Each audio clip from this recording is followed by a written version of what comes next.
Alright, today we're going to try to be fixing this garage door that's stuck in its upright position. The chain is moving, but it won't close. Let's get started. Alright, so this is what we're dealing with here. We are pressing the button to try to close the garage, and take a listen. The motor is definitely moving, so it's not an electricity issue. The chain is moving, but for some reason the garage door is not closing, and it doesn't seems to be on track. The chain seems to be in a little groove back there, and maybe a little slack on the right hand side. And if you try to push the garage door closed manually, it definitely is not budging. So that's kind of the problem and what we are dealing with. So the big question here is, how do you fix it? Take a look at this little white plastic thing. Right there. There's a little groove in there that the safety hand, the cord, when you pull that down like that, there's a little metal clip at the end of that red cord that should slide up into that white piece. Kind of like that. So the white piece is to the right. It needs to be directly over that little metal safety cord piece. Let's take a quick break. I've got a to-do list for you. First, make sure to subscribe, like, and share this video if you're finding it helpful.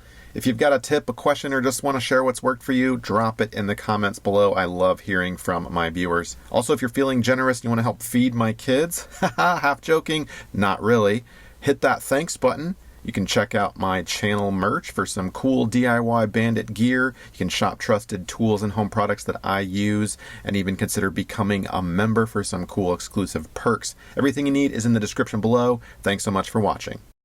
Alright, so how about a solution? Now keep in mind, I am not a professional at all, just a DIYer, so I'm just, I've never even done this before, so I'm just kind of poking around, looking around, and seeing what kind of makes sense. So I don't see any clear issues with the motor area, nor do the springs look broken. I mean, from what I can tell, I know this stuff is highly dangerous if you start unwinding and messing with this stuff. However, take a look at this piece right here. Let me give you a closer look. Have you ever seen this before? Does your garage door have this? It's a little stopper piece, and this garage door is really old, so yours might not have it. But take a look. When the garage door is in the upright position, can you see the stopper piece right there? This is the right-hand side of the track.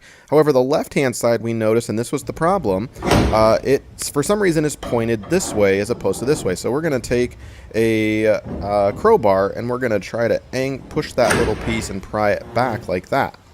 And with that piece back in its original state, when you press the button, the little white piece now should slide over the little safety cord pin, so to speak. And you might have to jiggle a little bit or press that button again to get it aligned just right, and it should go up and insert correctly.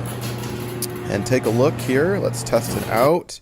Now, this doesn't completely solve the problem, because it might happen again, right? We didn't solve the question or the problem, like, how did it happen in the first place? So our thesis here, our theory anyway, is that this stopper piece, when it goes up, you can see it kind of folds down and rests on this stopper piece, and for some reason it didn't flip up all the way like on the left hand side like it did on the right hand side. So let's press the button, and you can see this is what it's supposed to do.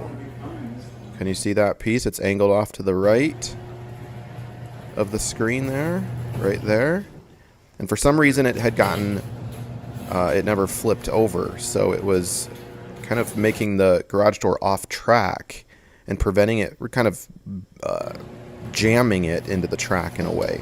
This one looks good, and see how it catches there and it rests on that stopper right there. So why did it happen on the left and not the right? Well, I suspect, could be wrong, I suspect it's a lubrication issue, that perhaps it's dried out and it didn't have enough lubrication for it to glide over. So we're going to take the grease gun out that we use for, lubricating garage door parts here, and we're going to give it a hit, and hopefully that will solve the problem. We're going to go ahead and lubricate all of our joints. Any joint that, is responsible for moving that piece. We'll do the same on the right-hand side as well. And we'll give it a little zap there too. That really doesn't do anything there, but you get the point. And let's test it out We're going to call this a fix here. Obviously, if it happens again, we'll troubleshoot and take it from there, but this hopefully can help you out if you've got an older garage. Thanks so much. Are